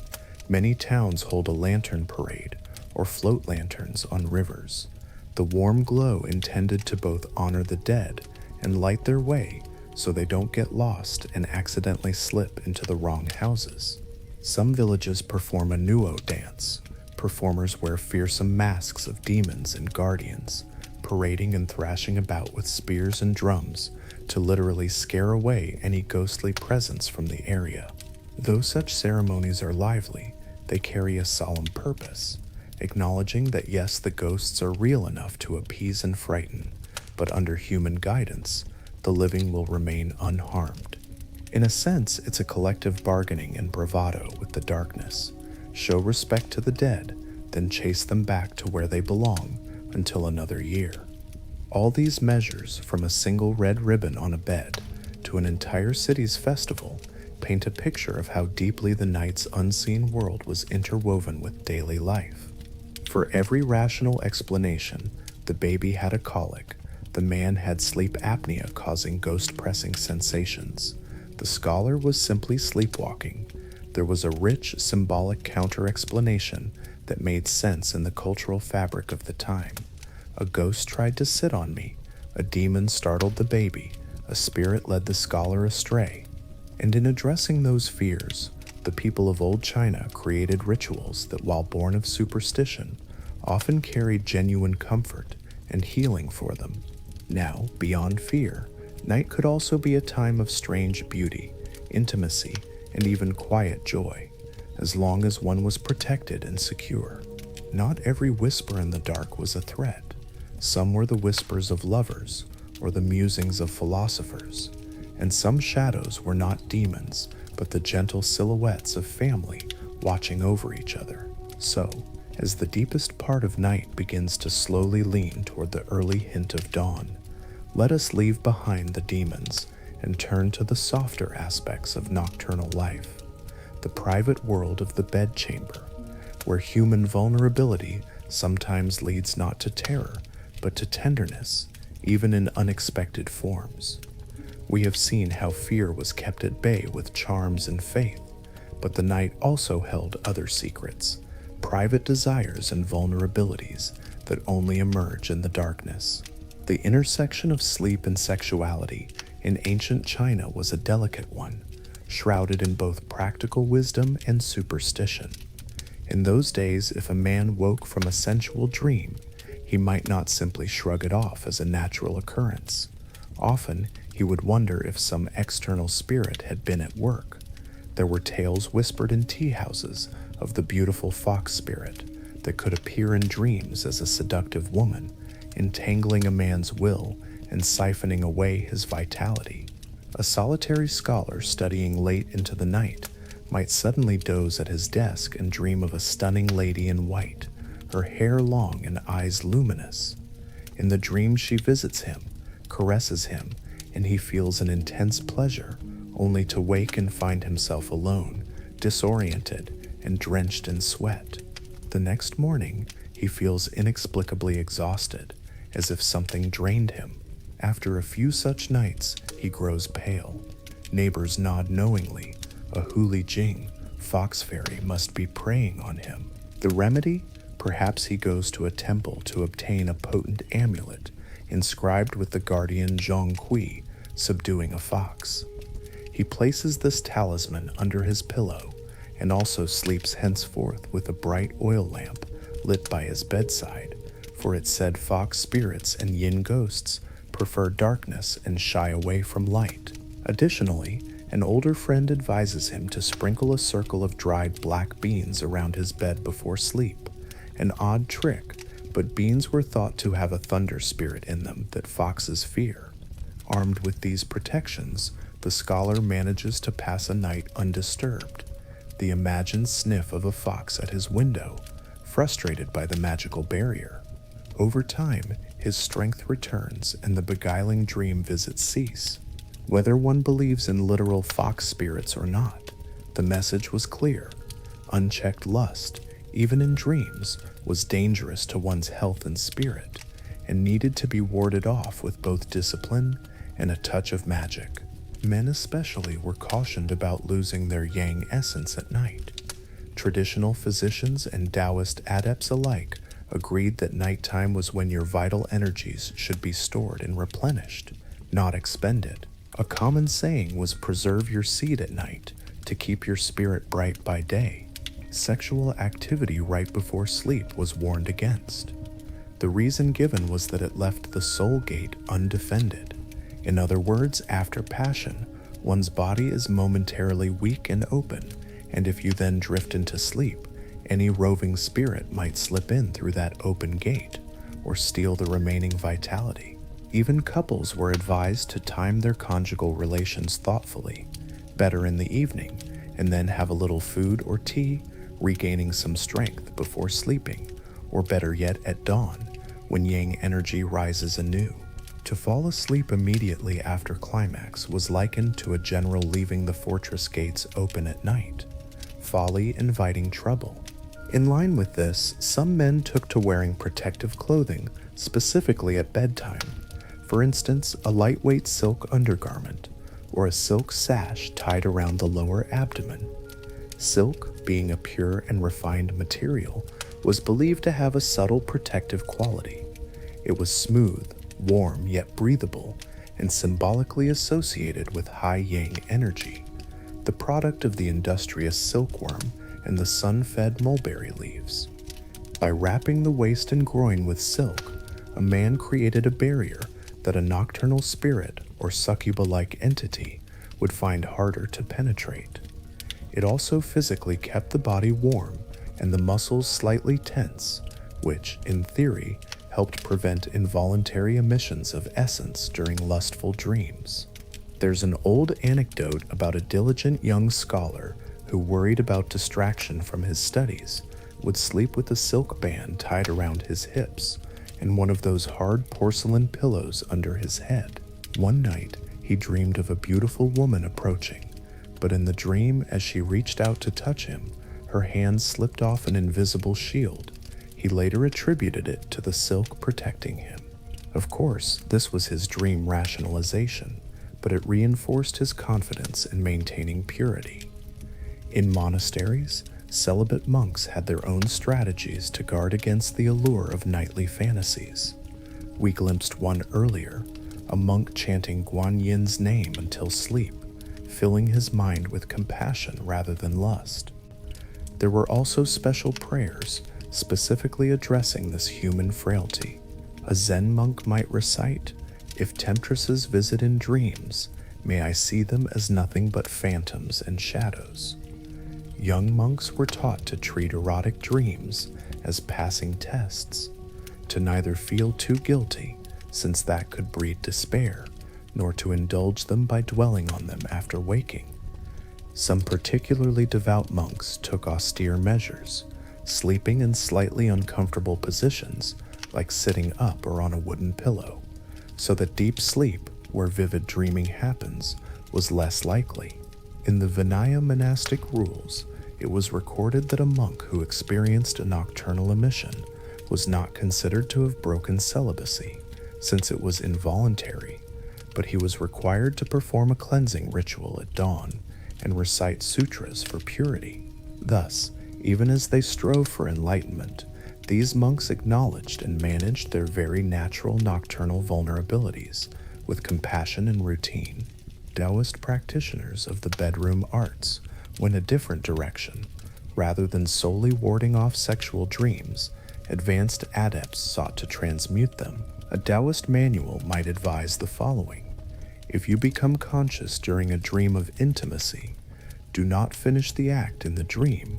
Instead, in that lucid state, focus on breathing slowly and draw the sensation upward from the lower abdomen to the top of your head, as if drawing a fine thread. This, they claimed, would circulate the energy internally and nourish the brain and spirit rather than expelling it, essentially turning a wet dream into a form of inner alchemy exercise. Some tales even boast of masters who deliberately entered their dreams lucidly to meet mythical spirit women like manifestations of the Tao or elemental energies, and through their discipline harnessed those encounters to strengthen their life force. Those stories are esoteric and perhaps fanciful, but they show the Taoist fascination with not letting even sleep go to waste. Every moment could be training. Even one's dream passions could be refined into spiritual gold. Still, for the average person, the simplest and most common advice was this: keep a moderate, balanced life, and the night will be peaceful.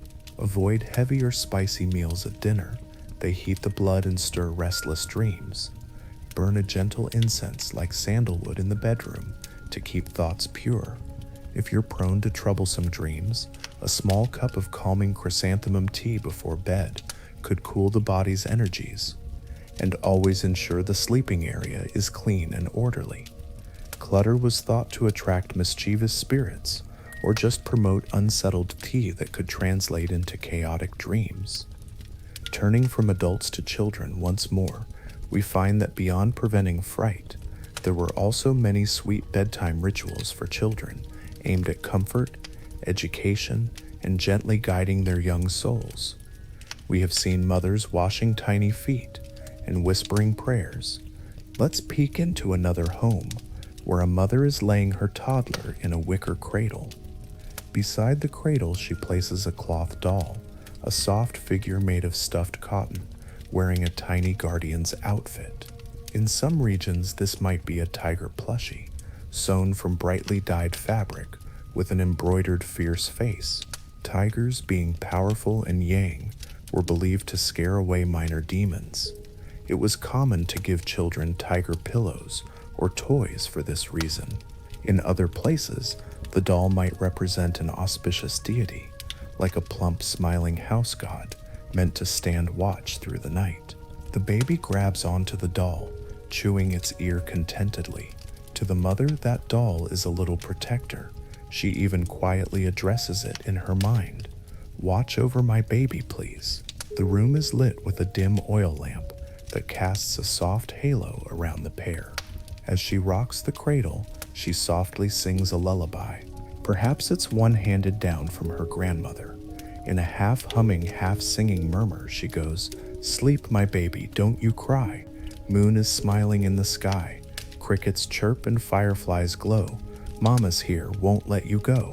In your dreams, ride a cloud so high, to lands of candy, where laughter lies."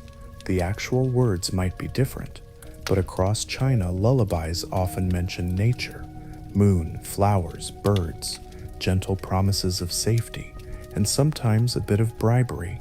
Sleep now, and in your dream you'll get a sweet treat.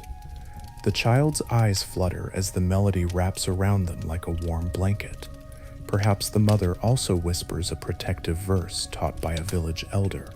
"North, south, east, west, may the four guardians watch my child's rest."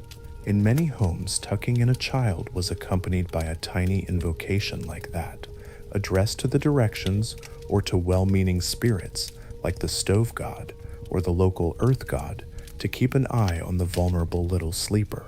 Speaking of the stove god, there was indeed a charming custom in some households. If a child had been having bad dreams or was fearful of the dark, a parent or grandparent might perform a small offering to the kitchen deity in the evening.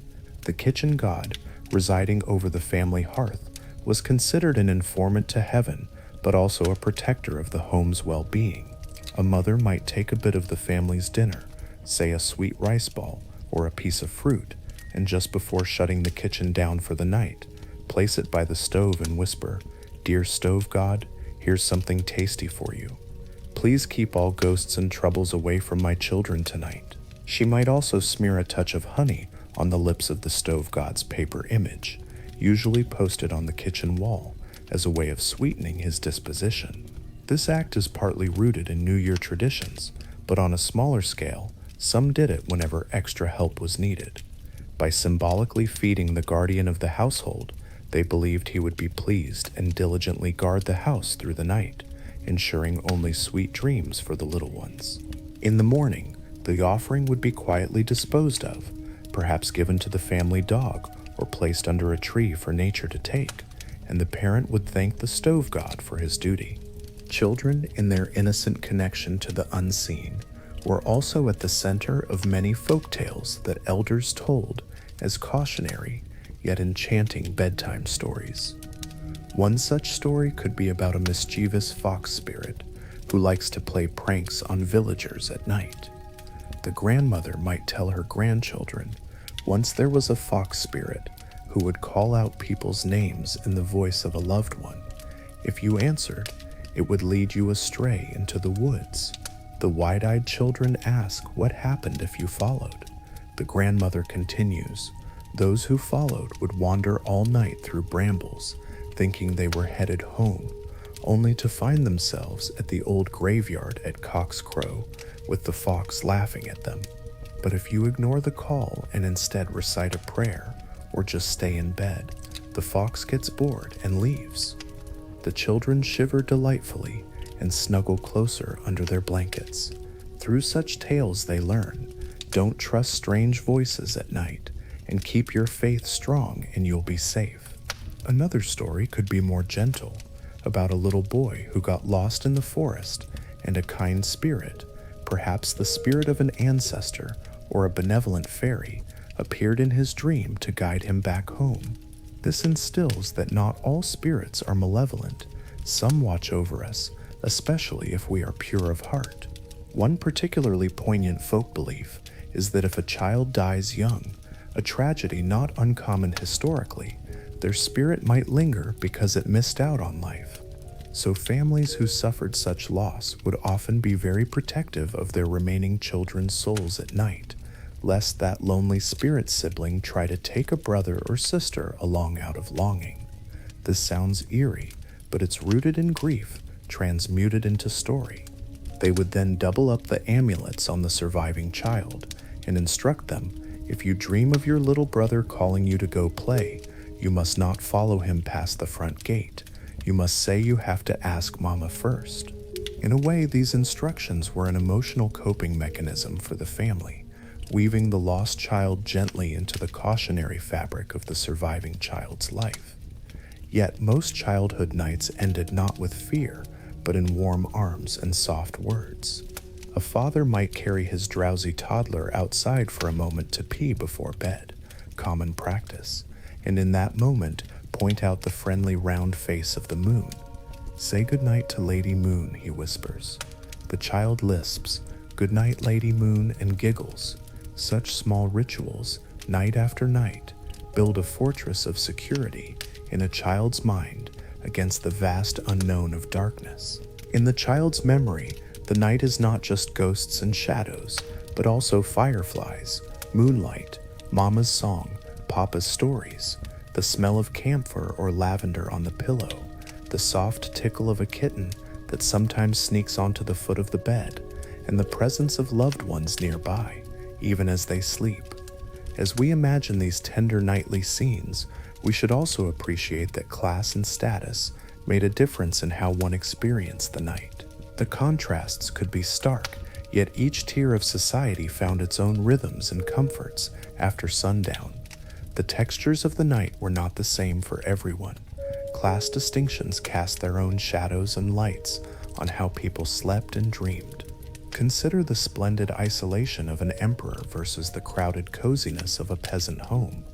We've already peered into both, But let's reflect a bit more on these extremes. In the imperial palace, nightfall followed strict protocol. The emperor, the son of heaven, often did not even sleep in the same building where he conducted daily affairs. By tradition, many emperors had a designated sleeping palace or chamber separate from their audience halls. For instance, in the Ming Forbidden City, the emperor's personal quarters, like the Palace of Heavenly Purity, were set apart deep within layers of courtyards. Only a handful of trusted eunuchs and perhaps a chosen concubine had access to him at night. These eunuchs were the silent, watchful guardians of the imperial sleep. Picture a scene in the hushed golden glow of palace lanterns. The emperor has retired to his massive canopied bed. Outside his chamber, a chief eunuch stands in absolute stillness, listening for any stirrings. Another eunuch quietly tends an incense burner in the outer room to ensure the air remains pleasant. A low-ranking eunuch sits on his heels, just beyond the threshold, in case the emperor should call out in his sleep or need water in the night. They are like sleepless angels around him, ensuring that not even a mosquito disturbs his rest. In some dynasties, it was recorded that a eunuch would gently wave a fan over the emperor through the night in summer, or adjust his quilt if he tossed in winter. The emperor's well-being was a matter of state, so his sleep was almost a ritual unto itself. Security was paramount. We have hints from history that paranoid rulers took extraordinary measures. The first emperor of Qin, it is said, had multiple identical bedrooms built and would randomly choose one each night, so that no assassin or vengeful spirit could know for sure where he lay. Even his own staff often didn't know which room he slept in on a given night. Night after night, this emperor drifted off amid elaborate deception and precaution. It might not have been very restful in spirit, but such was the price of absolute power and the fears it carries. By contrast, think of a peasant family in a country hamlet. They did not have separate chambers. In fact, one room might serve as kitchen by day and bedroom by night. No satin sheets or perfumed air here. Rather, the honest smell of straw, earth, a whiff of smoke from the evening fire, maybe the scent of the family's single ox or goat emanating from a stable adjoining the living area. In winter, it wasn't uncommon to bring a calf or a couple of piglets inside, near the bed, for warmth and protection, and thus the night chorus might include the soft lowing of a cow or the snuffle of a pig under the raised kang bed.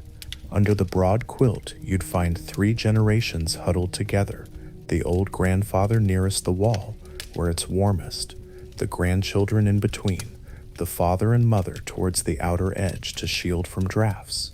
If you listened, you might hear whispers in the darkness, rustic bedtime stories, or simply recaps of the day. A grandmother tells a fable about why the fireflies glow. A father, in a low voice, shares a memory of what the village was like when he was young. These quiet conversations often lulled the family more surely than any lullaby. Eventually, one by one, they fall asleep. Their dreams might not be recorded in any chronicle, but they perhaps dreamed of simple things, of a good harvest, of a mischievous goat that ran off, of the festival coming in the spring. And if one of the children whimpered from a bad dream, the mother, even in her half-sleep, would automatically reach out and pat the child's back, or murmur, "It's all right, Mama's here." In that way, the entire family's night was a woven tapestry of small securities and warmths shared unconsciously. And what of those in between? The scholars, the merchants, the courtesans. In a prosperous scholar official's home, night could be a time of both refinement and reflection.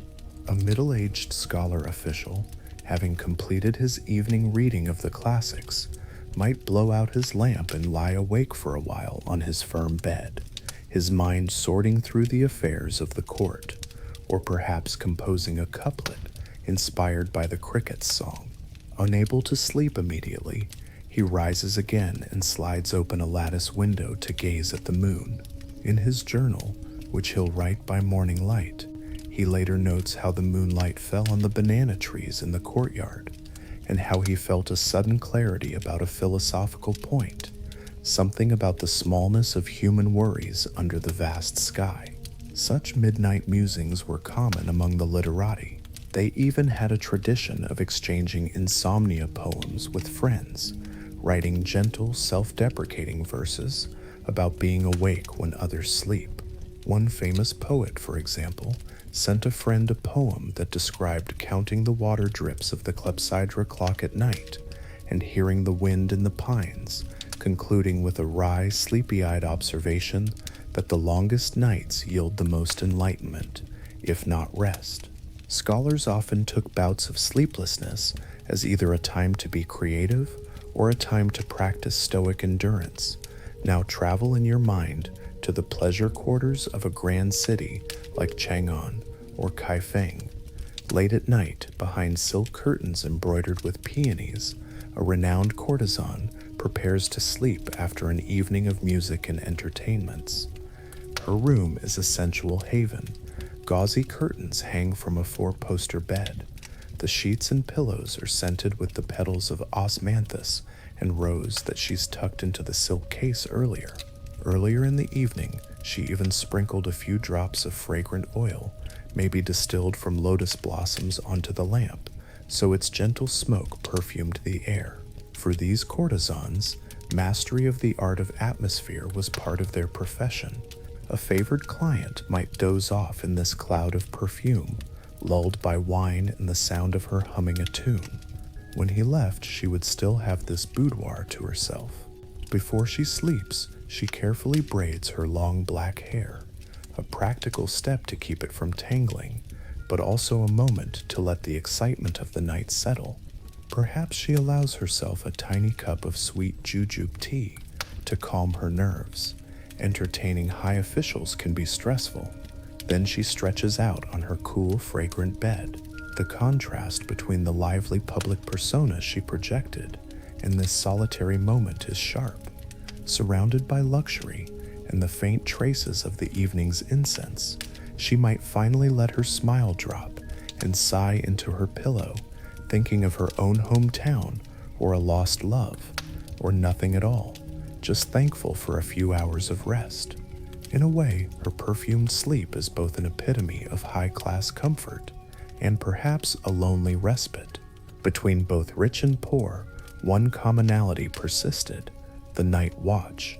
When cities imposed curfew, or even when estates barred their gates at night, there was always someone assigned to stay awake. On a merchant caravan traveling the Silk Road, guards took shifts through the night, keeping a fire going, watching the stars, and listening for bandits or wild animals, their wakefulness a cocoon of safety for the others, asleep under the open sky. In a wealthy home, it could be a loyal manservant, nodding off in a chair in the hallway, a light stick in hand to patrol if needed. In a village, sometimes neighbors agreed that one house would keep a lantern lit overnight on their porch each night, rotating by turns to serve as a beacon and a psychological comfort that not everything was plunged into darkness. These little institutions of vigilance meant that rarely was every soul asleep at the same time. There was always a guardian figure, lowly or exalted, human or divine, watching over the sleepers. Finally, we come to a profound parallel that ancient people often noted: the kinship between sleep and death. They called death the long night, the great rest. Just as we lay down each evening not knowing what dreams or if we will awaken, so too is death a surrender into the unknown. In Chinese, to say someone passed away, one might use the euphemism changmeng changping, to long sleep. Obituaries and epitaphs would tenderly phrase that the departed has entered eternal slumber or returned to the sleep in the earth. This wasn't merely poetic. It reflected a belief that death might not be an absolute end, but a transition akin to sleeping and dreaming. Indeed, the preparation of the dead often resembled putting someone to bed. In many burials, especially for the wealthy or noble, care was taken to make the deceased comfortable for eternity. We have archaeological findings of pillow-like headrests in tombs. For example, in Song Dynasty graves, exquisite ceramic or stone pillows were placed under the head of the corpse. One such pillow found had carved cloud motifs and the inscription "Sleep in Peace" on it. Another was shaped like a guardian monster, as if to scare away evil, even in the afterlife dreams. Some were inscribed with scenes of paradise or mountaintop palaces, perhaps serving as dream maps to guide the soul to heavenly realms. Tomb builders painted bedrooms on the walls of some mausoleums, complete with drawn curtains and attendants, to recreate a familiar sleeping environment for the spirit. In the famous Mawangdui tomb of the Han Dynasty, Lady Di was buried with plush silk blankets, a kind of quilt, so that her body, and presumably her soul, would not get cold. They even placed a large elaborate banner above her, depicting her soul's ascent, like a grand dream she is to have as she sleeps in death, showing her journey to the celestial abode. Yet, because death mirrored sleep, the living were sometimes confused by the two. There are accounts of people falling into comas or death-like trances, and nearly being mistaken for dead.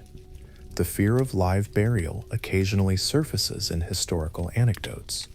Thus, it became custom in many regions to keep a wake vigil over the body for at least one full night or longer before finalizing burial. During this vigil, family members would watch intently for any sign of breath.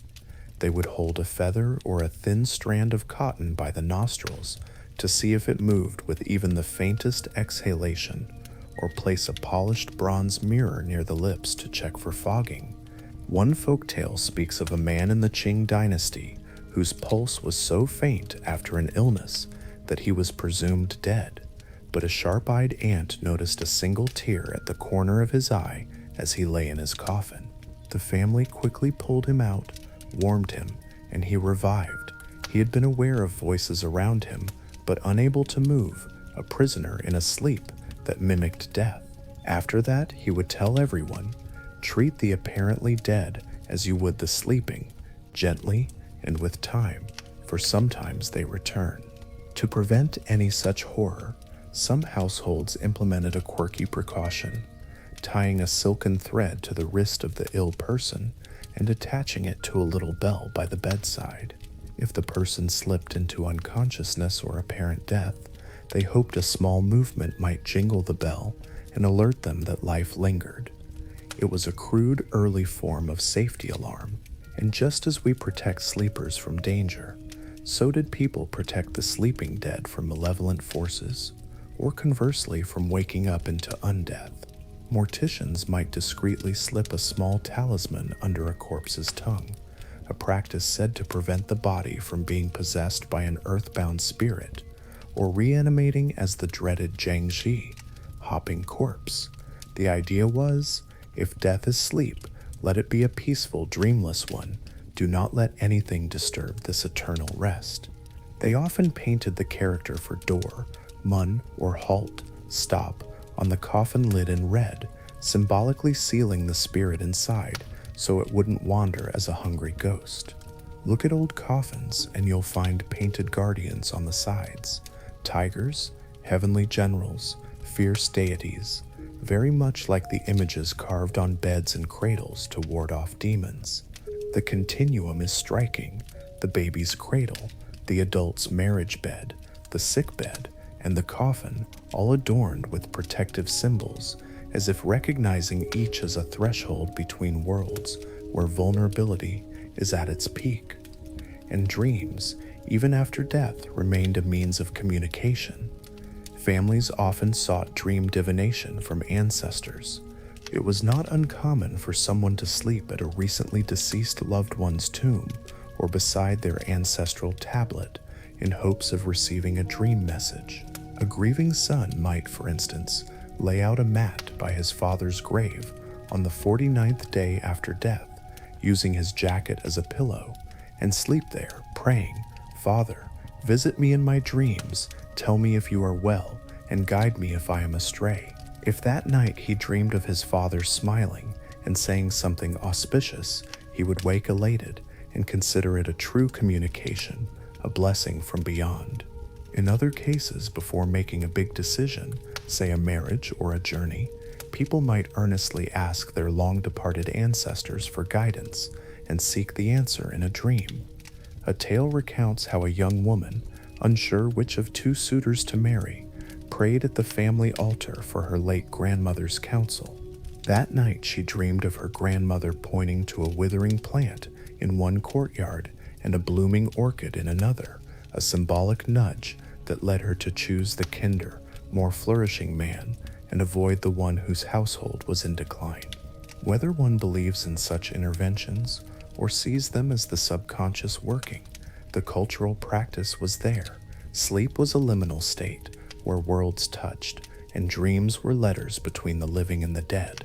Now we have traversed the full cycle of life in the realm of sleep, from infants cradled against the dark to lovers and lonely souls in the deep of night, through scholars and emperors and peasants finding meaning or rest, and finally to the sleep that knows no waking, at least in this world.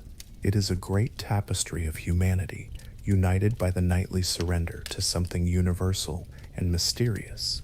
Beyond all the customs, beliefs, and fears, what remain in memory are often the quiet, tender moments of the night. Those moments that feel almost outside of time, when one is suspended between wakefulness and dreams, and a deep peace descends. Let's gently visit a few of these scenes, like fireflies glowing softly in the darkness. In a remote mountain hamlet, a hush has fallen with the snow.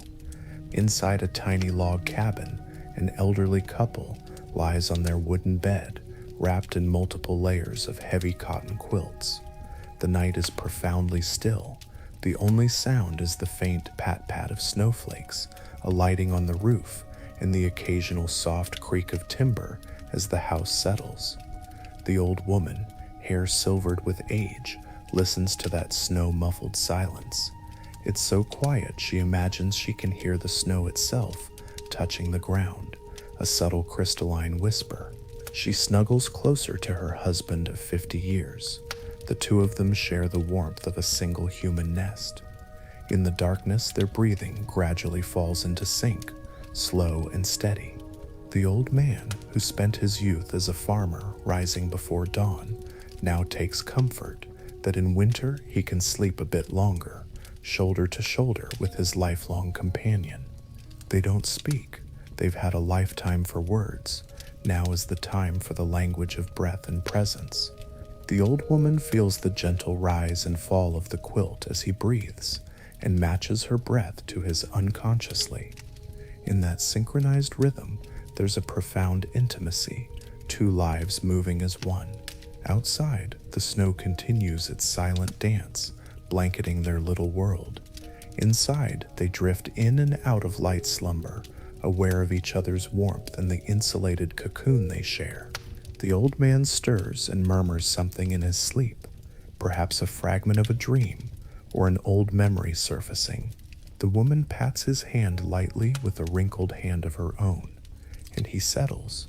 She smiles in the dark, comforted that even in dreams, they are together and safe. On nights like this, the world can shrink to just the size of a bed, and that is enough. In a small monastic cell high in the mountains, a solitary oil lamp still burns. A young monk sits at a low wooden table. He has just woken from a remarkable dream, a dream in which he was visiting a luminous garden, and a golden bodhisattva spoke a verse of wisdom to him. Rather than immediately lie back down, the monk has quietly risen so as not to disturb his sleeping brothers in the adjacent cells. Wrapped in his plain robe, he dips a brush in ink. By the fluttering lamplight, with eyes still half in the dream world, he writes a poem about the insight he gained. Each character flows with graceful simplicity. He writes of a moonlit garden, the scent of invisible blossoms, and the single line the radiant being imparted to him, something about compassion being as natural as a flower's fragrance. The act of writing in the midnight hour is itself a meditation for him. As he finishes the last stroke, he feels a weight lift, as if he's transferred the sacred dream from his heart onto the paper. The monk sets the brush down and reads the verse back softly, a faint smile on his youthful face. He knows dawn is still a couple of hours away, so he carefully blows out the lamp and returns to his pallet. Lying there, he recites the new poem in his mind like a mantra until sleep gently takes him again. In the morning, he will share these lines with his teacher, who will nod knowingly, recognizing that sometimes the dream world bestows gifts that waking effort cannot. For now, in this fragile pocket of night, the monk's soul is content, his mind clear, and his breathing calm as he drifts back into a dreamless, satisfied sleep. In a quiet bedroom, lit by one flickering candle, a mother tends to her daughter's long black hair. The daughter is a young woman, perhaps in her late teens, on the cusp of adulthood. Tonight, her heart is a little uneasy. Tomorrow she is to be married, leaving her family home for a new life. Sensing the girl's mix of excitement and anxiety, the mother offered to comb her hair to soothe her, as she used to when the daughter was a little girl. And so here they are, well past midnight, mother sitting on the edge of the bed, daughter on a low stool before her, hair unbound and flowing down her back like a dark river. The mother runs a fine-toothed wooden comb, lovingly, slowly through those locks.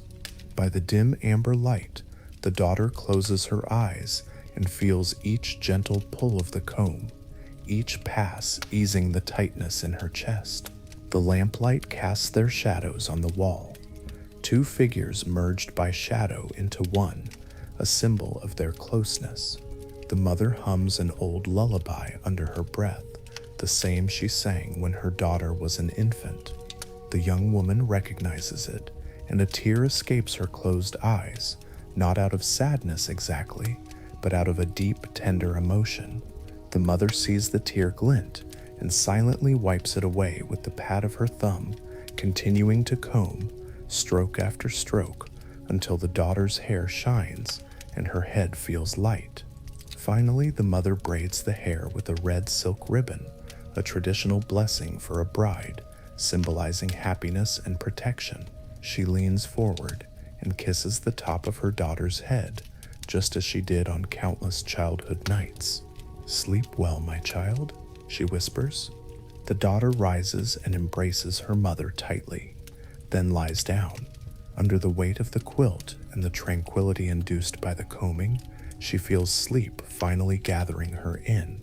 The mother stays a few minutes longer, watching the candlelight play on her daughter's peaceful face, memorizing it. With a silent prayer to the heavens for the girl's happiness, the mother quietly pinches out the candle flame and leaves her to her dreams. Under the pale glow of the moon, a father and son sit on the wooden steps of their home's porch. It is summer, and the boy had complained it was too hot to sleep, so the father brought him out to catch a bit of a breeze.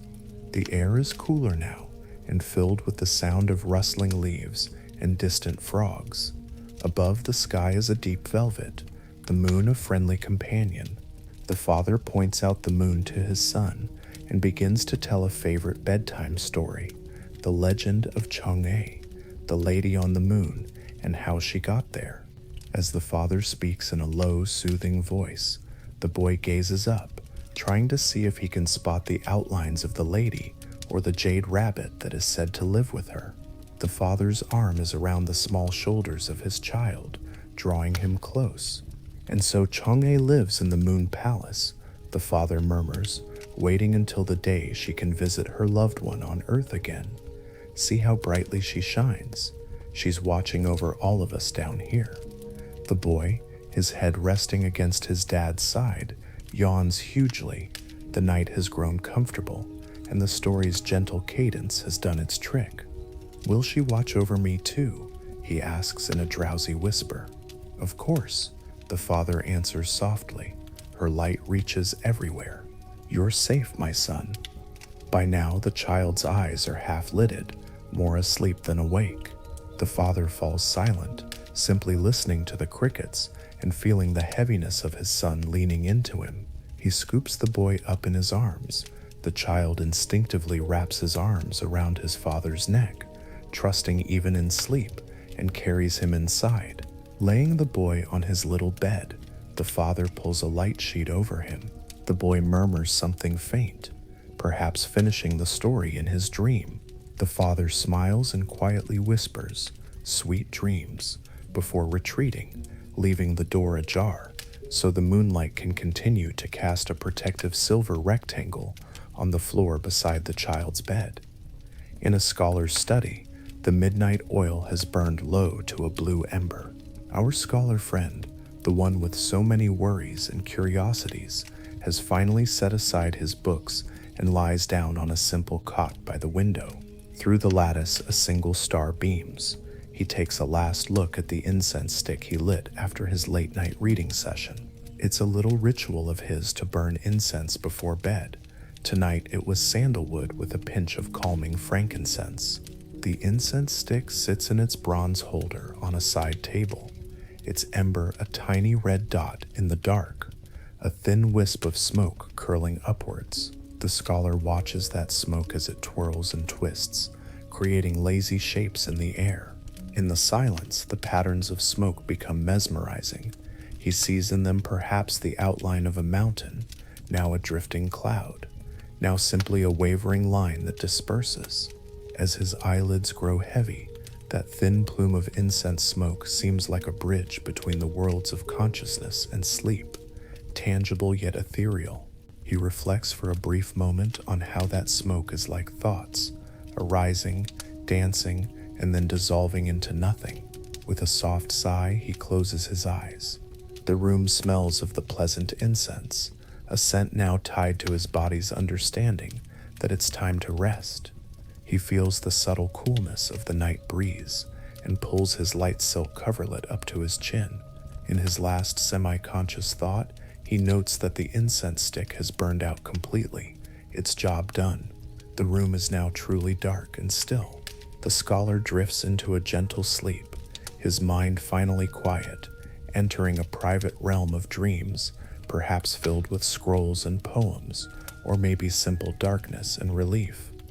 And now, dear listener, this journey through the nights of ancient China is drawing to a close. Close your eyes, if they aren't closed already, and imagine yourself within one of these peaceful scenes. Maybe you're listening to the hush of snowfall, or feeling the warmth of a loved one by your side, or watching incense smoke trace curlicue clouds in the air. Feel the kinship with those who lived long ago, who after all their unique rituals and beliefs, ultimately sought what you seek now, a safe, gentle night's rest. The same moon that silvered their bedrooms casts its light now in your window. The same stars they pondered now hang above you.